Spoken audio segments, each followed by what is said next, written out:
Y como hemos pedido a cada uno de los expositores una breve presentación de sí mismo, no para alabar ni para mostrar las cualidades de cada quien, sino simplemente para conocer, para que el diálogo pueda ser más personal, conocer a cada uno con rostro, con nombre y con historia, y no nomás un monigote parado ahí enfrente.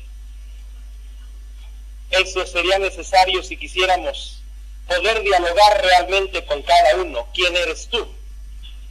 ¿Cómo vives? Si eres soltero, si eres casado, si eres pastor, si eres sacerdote. ¿Qué has hecho?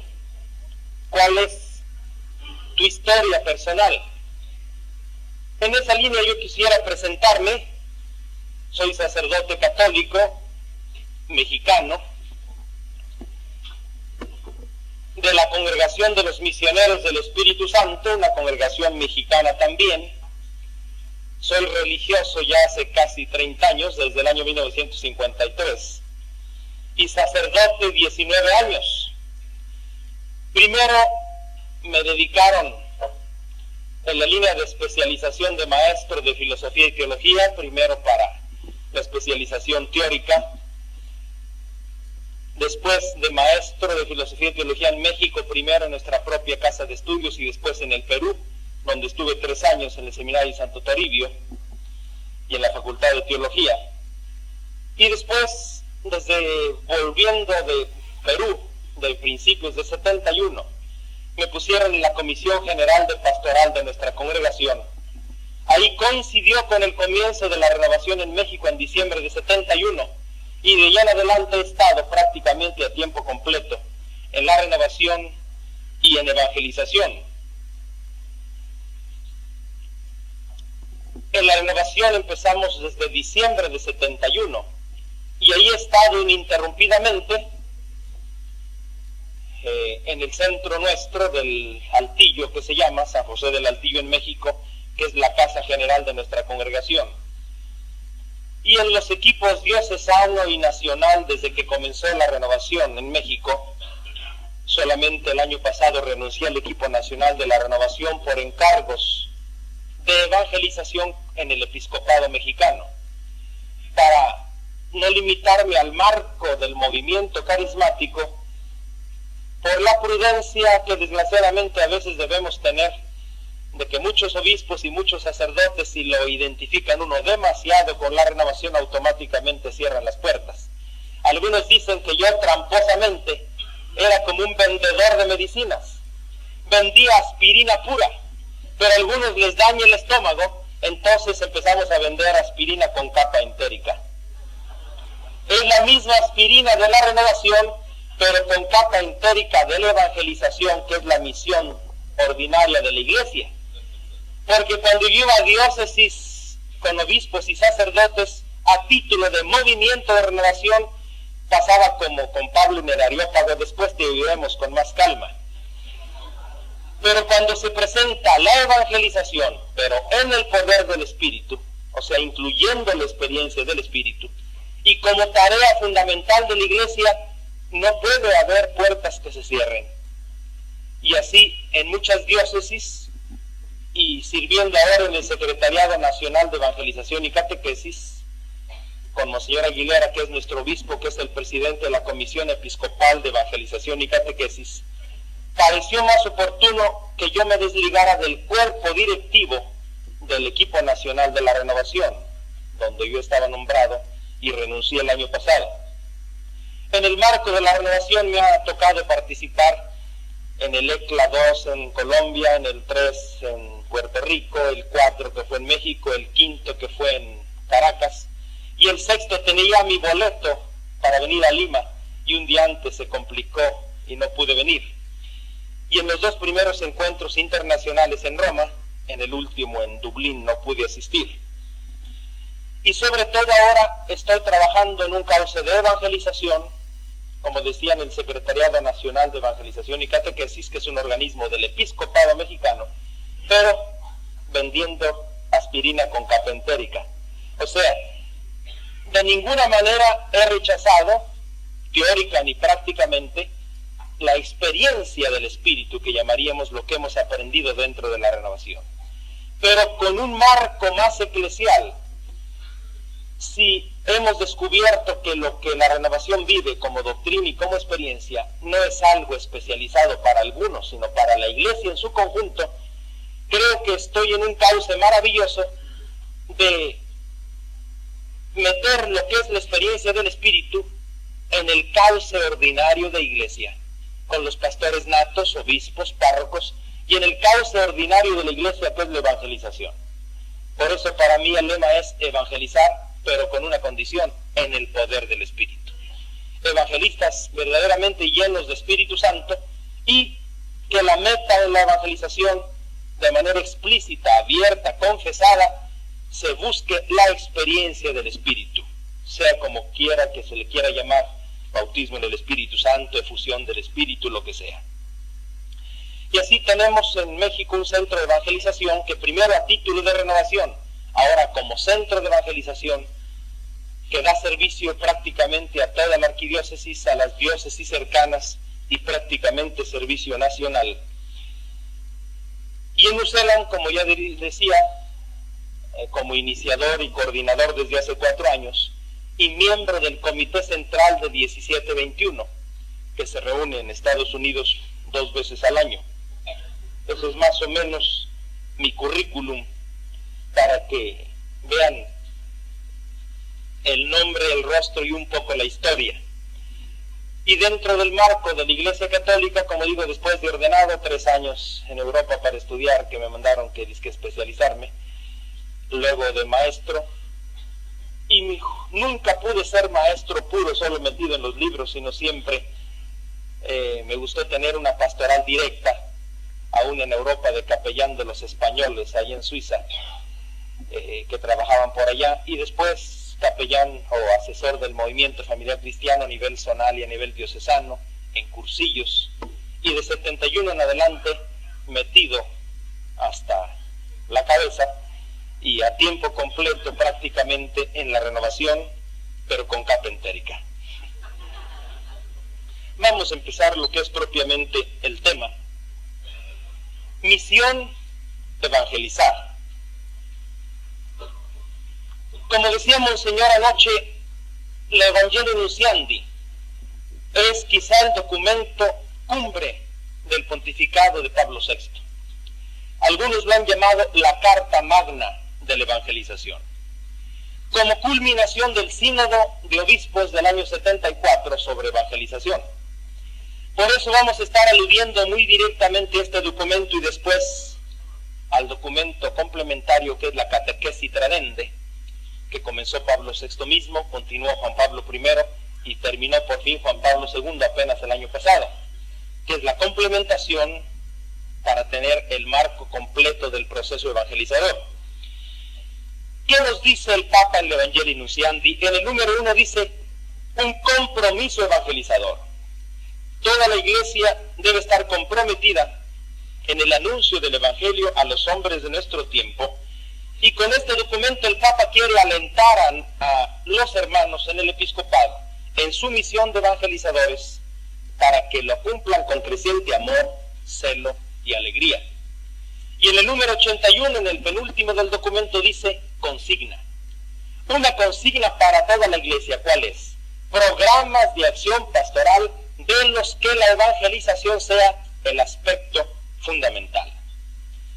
Y en el número 14 nos dice algo que debe quedar como algo lapidario, como algo grabado en letras de fuego y de oro, en el corazón y ante la vista para todos.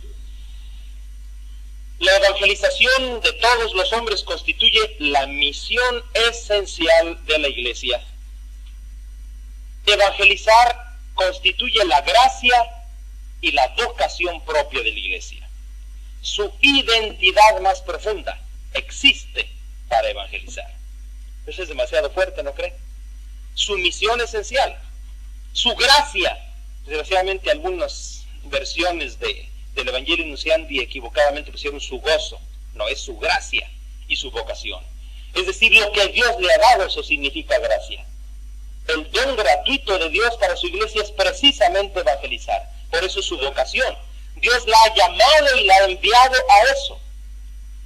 Y si es su llamado y su vocación y su gracia, debe ser su identidad. Es lo que la define como tal. Por lo tanto, la iglesia existe para evangelizar. Y por lo tanto, si no evangeliza, deja de ser lo que es, pierde su identidad. Para muchos esto era evidente, pero lo limitaban a la evangelización de paganos en tierra de misiones, en tierra de infieles, a los que están lejos en esa fórmula bíblica, a los que todavía no conocen a Cristo. Pero lo importante que hay que hacer notar es que el Papa dice, no solo a los que están lejos, sino también a los ya bautizados.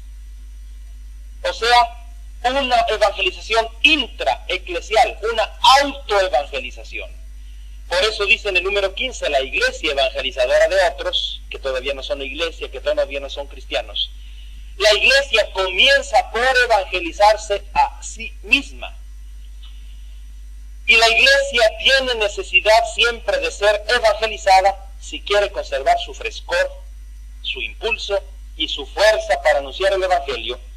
Y la iglesia se evangeliza a través de una conversión y renovación constantes si quiere evangelizar al mundo de manera creíble. O sea, no puede evangelizar hacia afuera si no está permanentemente evangelizada. Por eso dice, la iglesia es comunidad de creyentes, comunidad de esperanza vivida y comunicada, comunidad de amor fraterno, sí, pero comunidad de creyentes tiene necesidad de escuchar sin cesar lo que debe creer. Comunidad de esperanza vivida y comunicada debe escuchar constantemente las razones para esperar. Comunidad de amor fraterno necesita escuchar el mandamiento nuevo del amor. Porque es pueblo de Dios inmerso en el mundo y con frecuencia tentado por los ídolos, por eso necesita saber proclamar las grandezas de Dios que lo han convertido al Señor y ser nuevamente convocada y reunida por Él. Y así el Papa, al final de la parte introductoria en el número 5, este documento se llama Exhortación Apostólica. Y dice el Papa, sí, es una exhortación. ¿En qué sentido? Que nos ha parecido de importancia capital porque evangelizar no constituye para la iglesia algo de orden facultativo. ¿Por qué? Porque es el deber que le incumbe por mandato del Señor con vistas a que los hombres puedan creer y ser salvos. Por lo tanto, este mensaje y este anuncio es necesario, es único, de ninguna manera podría ser reemplazado por otra cosa. Por tanto, en consecuencia de esto, no admite indiferencia, ni sincretismo, es decir, mezcolanzas, ni acomodos. ¿Por qué?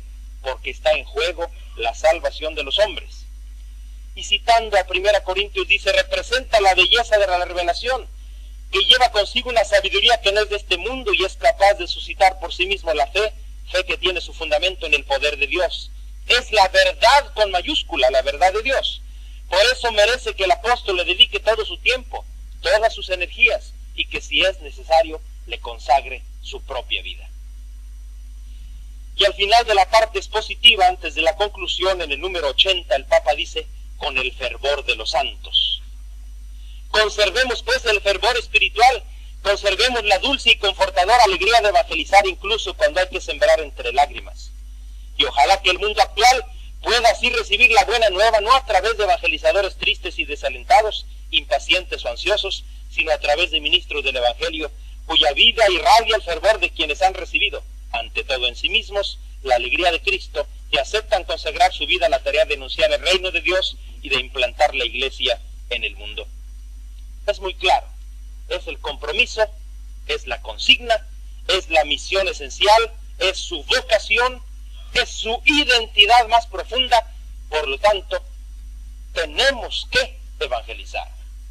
Primero, autoevangelización de cada uno para sí mismo, al interior de los ya bautizados, al interior de la iglesia, y el impulso misionero para todos aquellos que no conocen a Cristo. Es interesante sobre todo que en la iglesia católica, en lo que se llamaba el concilio, las iglesias de vieja cristiandad, se daba por supuesto la evangelización. se tenía el culto, las prácticas cristianas y solamente el catecismo infantil de preparación a la primera comunión. Pero no existía, porque se daba como por un hecho, la evangelización fundamental. Y por eso dice el Papa en la catequesis Tradende: muchos vienen a la catequesis parroquial sin haber recibido ninguna iniciación en la fe, y la primera evangelización no ha tenido lugar, y por lo tanto no se tiene una adhesión explícita y personal a Jesucristo. El Papa está diciendo: en la iglesia hay catecismo parroquial, pero esa gente que viene a la catequesis parroquial, sobre todo los niños o los adolescentes, dan por supuesta la primera etapa, esa primera evangelización, que no ha tenido lugar, dice el Papa. Y por lo tanto esas personas vienen a un aprendizaje teórico porque no han tenido una experiencia de encuentro, de adhesión personal y explícita a Jesucristo. Por eso el Papa, cuando venía hacia México a iniciar el CELAM de Puebla, en Santo Domingo, en su primera homilía en la Catedral de Santo Domingo, él venía a echar a andar Puebla, cuyo tema iba a ser la evangelización en el presente y en el futuro de América Latina. Y él decía entonces en Santo Domingo, como anunciando desde ahí lo que debería ser: yo los invito a todos, decía, a un encuentro personal, vivo, de ojos abiertos y corazón palpitante con el Señor resucitado. Una expresión que me parece feliz, descriptiva de lo que debe ser el encuentro, de lo que debe ser el objetivo y la meta inmediata de esa evangelización como primer anuncio. Por eso, en el mundo entero, pero especialmente en nuestra Latinoamérica, nuestros hermanos protestantes y evangélicos sienten el impulso misionero, porque una gran masa de católicos bautizados, pero sin estar convertidos, sin haber tenido un encuentro personal con el Señor y por lo tanto sin tener una fe viva, y al ver que la Iglesia católica no evangeliza, sienten ellos el impulso, el celo misionero. Por eso algunos protestantes en reunión en la línea de Juan 17:21, algún pastor preguntaba: ¿y si los católicos evangelizan, qué vamos a hacer nosotros? Y hablando con algunos pastores evangélicos, yo decía: la evangelización de Latinoamérica la deben hacer católicos y latinos, porque cuando es hecha por extranjeros y por no católicos, siempre se produce algún tipo de conflicto. Les costó trabajo aceptar mi planteamiento, pero después dijeron: de acuerdo, pero queremos ver que los católicos realmente evangelicen. Es el reto y es el desafío. Por eso en el CELAM de Puebla, cuando yo entregué el resultado de la primera reunión del CELAM, de lo que me había pedido Monseñor Alfonso López Trujillo como aportación al CELAM, que había sobre evangelización fundamental en el aspecto querigma o primer anuncio, tanto en la Iglesia Católica como en los diversos grupos denominacionales, protestantes o grupos independientes, campañas o cruzadas evangelísticas. Me tocó estar en Puebla asesorando a nuestro superior general, que fue miembro del CELAM, y me estuve tratando de hablar con los obispos que fueron lo que se llamó la comisión de empalme: Monseñor Magrat de Panamá, Monseñor Pambarén de Chimbote en el Perú, Monseñor Ivo Lorscheiter de Brasil, Monseñor Alfonso López Trujillo mismo, diciendo: sí, Puebla habla de evangelización, pero todavía en un sentido muy global y un poco ambiguo, y no se subraya suficientemente el primer cimiento, la primera etapa, que es con lo que debemos comenzar. Y a veces cuando yo percibía que no me hacían mucho caso, que no alcanzaban a percibir la urgencia y la necesidad como tarea primordial de la Iglesia, ese primer anuncio y no solo la catequesis o la teología, que si no tiene el primer anuncio y su respuesta primera de conversión y de experiencia del encuentro con Cristo, se convierte en pura doctrina y en pura teoría. Les decía: pero es que los protestantes nos están ganando el terreno, nos están comiendo el mandado, como decimos en México. Y solo así algunos obispos empezaban a inquietar cuando les presentaba números del crecimiento de las iglesias evangélicas en Latinoamérica, cosa que no debería tenerse que aludir a esto, sino simplemente tomar conciencia como pastores que nuestra primera tarea, en la línea de lo que dice Evangelii Nunciandi, es la vocación de la iglesia, es su identidad más profunda. Lo primero que tenemos que hacer es evangelizar, pero evangelizar a partir de ese primer anuncio. Por eso, después de Evangelii Nunciandi, de Catequesis Tradendi y después de Puebla, nadie discute ya la importancia, la urgencia, la necesidad de la evangelización. Pero desgraciadamente, no todos tienen nociones claras de lo que es evangelización. Es una etiqueta de moda, y yo comparo esto con que el CELAM para toda Latinoamérica, regiones pastorales, diócesis, parroquias, movimientos, ahora todo el mundo tiene programas de evangelización, ¿no es cierto? Y hagan de cuenta que yo hago un congreso de gentes que tienen programas evangelizadores. Y les digo, por favor, van a una engargoladora y me enlatan su método evangelizador en una lata. Y le ponen su etiqueta evangelización. Y vamos a ponerla sobre esta mesa. Todas las latas tienen la misma etiqueta. Y junto a cada lata vamos a poner un plato para abrir la lata y vaciar los contenidos. Y haciendo la comparación con frutas en conserva que encontramos en el supermercado, manzanas, peras, guayabas, etc. Y hay alguno que no sé cómo se llama acá, Macedonia o cóctel de frutas, donde hay picadito de todo. Abrimos esas latas que todas tienen la misma etiqueta de evangelización, y al abrirlas y voltearlas en el plato nos asombramos que de una salen manzanas, en otra peras, en otro mangos, en otro guayabas y en otro cóctel de frutas. ¿Por qué? Eso nos hace descubrir que no hay una idea clara de lo que es evangelización. Alguno por evangelización entiende un aspecto, una fase, una etapa de la evangelización. Otro toma otra. Y otro toma cóctel de frutas, poquito de todo, pero en desorden. De ahí la importancia de tener un concepto claro. De otra forma no se llega a programas eficaces y concretos de lo que es la evangelización. Pero luego viene la pregunta, ¿y de dónde voy a sacar yo qué es evangelizar? Para que no invente yo y salga como alguien que pretende él sí saber lo que es evangelizar. X persona, X equipo, X centro de evangelización. ¿De dónde podemos obtener una idea común, aceptable por todos, de lo que es la evangelización? En primer lugar hay que dar una afirmación. No vamos a inventar nosotros ahora lo que es la evangelización, sino que tenemos que redescubrirla. ¿En dónde? ¿En qué fuentes? En primer lugar, el Nuevo Testamento. Las afirmaciones sobre esto y la experiencia a ese nivel en la primera comunidad cristiana. Segundo, el catecumenado de los 5 primeros siglos, que fue cuando en la iglesia estuvo bien estructurado ese proceso de iniciación cristiana que desgraciadamente del siglo V en adelante se suspendió. Y en las iglesias cristianas ya establecidas ya no se evangelizaba más.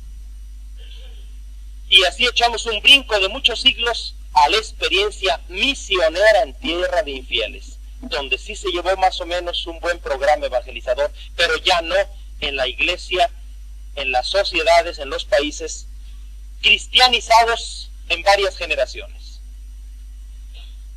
Y así echamos el brinco a Vaticano II, en donde sus documentos fundamentales, la Constitución dogmática sobre la Iglesia, el cargo pastoral de los obispos, algo sobre los sacerdotes, algo sobre el documento de apostolado seglar, pero sobre todo, y es interesante ver que fue ahí, en la actividad misionera de la Iglesia, en el documento Atiendes.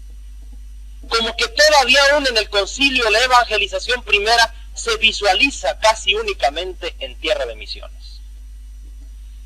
Interesante, es un documento que salió 7 años después del concilio, en el año 72, ordenamiento de la iniciación cristiana de adultos, que es la restauración del catecumenado y del bautismo de adultos, en donde su introducción se muestra maravillosamente, aunque muy en síntesis, lo que debe ser el proceso de la iniciación cristiana. Luego viene para nosotros en 75 el Evangelii Nunciandi, el año pasado la Catequesis Tradendi, y después Medellín en el año 68, que fue la aplicación del Concilio en Latinoamérica, y Puebla en 79, cuyo tema central fue la evangelización. Por lo tanto, dentro del marco de la Iglesia Católica, si necesitamos, si queremos saber, no inventar nuestro propio método, sino descubrirlo, tenemos que acudir a esas fuentes. Teniendo en cuenta que incluso en los documentos oficiales de la Iglesia a veces la palabra evangelización es un poco equívoca, y hay que ver el contexto para ver qué se quiere decir. Porque a veces por evangelización se entiende el proceso integral, como la definió el cardenal Wojtyła, el actual papa en el sínodo del 74, y el cardenal Aloisio Lorscheider, que era presidente entonces del CELAM, que es todos aquellos esfuerzos que se hacen en la Iglesia para instaurar, establecer e irradiar el reino de Dios. Es una definición demasiado amplia, por lo tanto un poco ambigua. Con eso se quiere decir el ministerio de la palabra de la Iglesia en su conjunto y los objetivos hacia donde se va ese ministerio de la palabra. Pero otra cosa es en ese conjunto que yo llamaría evangelización integral, lo que es la evangelización fundamental, como primer anuncio, como predicación misionera, como querigma, que es un término tomado del Evangelio, que quiere decir proclamación primera. Hoy la Iglesia empieza a evangelizar y empieza a tomar conciencia de lo que es evangelización. Por eso, muy brevemente, porque no tenemos mucho tiempo para ello, yo quisiera plantear dos cuadros. Desgraciadamente no tenemos aquí un pizarrón para hacerlo más objetivo. ¿Cuáles son los componentes de la evangelización como problema de comunicación? ¿Y cuáles son las etapas en ese proceso dinámico que es la evangelización? Puebla nos dice en el capítulo sobre comunicación social, dice, la evangelización, anuncio del reino, es comunicación. Es un asunto, es un problema de comunicación, ¿no es cierto? Por lo tanto, aunque no seamos especialistas en las ciencias y técnicas de la comunicación, todos sabemos que para una comunicación se necesita un transmisor, un receptor y un mensaje que se transmite, ¿no es cierto? Por lo tanto, cuando nosotros queremos pensar en evangelización, visualicemos ese conjunto: transmisor, receptor y mensaje que se transmite. Porque desgraciadamente cuando pensamos en evangelización, pensamos en la parte intermedia, el mensaje, el contenido, un método o un sistema. Y se nos olvida algo importante, que es evangelizadores primero. ¿Qué hago yo con un método de evangelización si no tengo un evangelizador espiritualmente idóneo? Y el mejor método de evangelización es en vistas al objetivo vivencial de los destinatarios.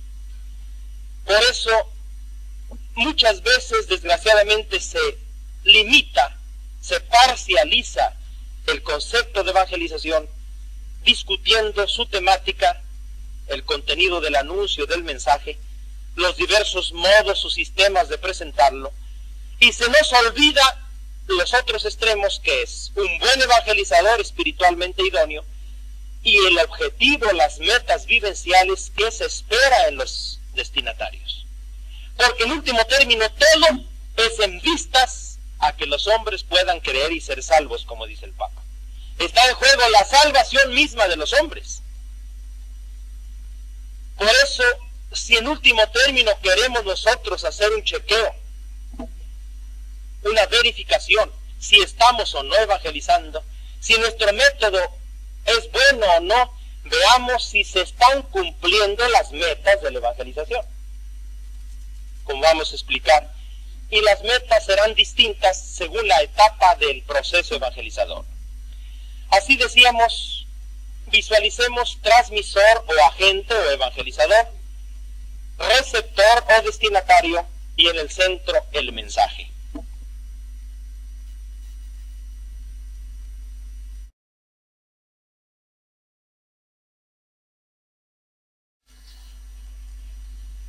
así como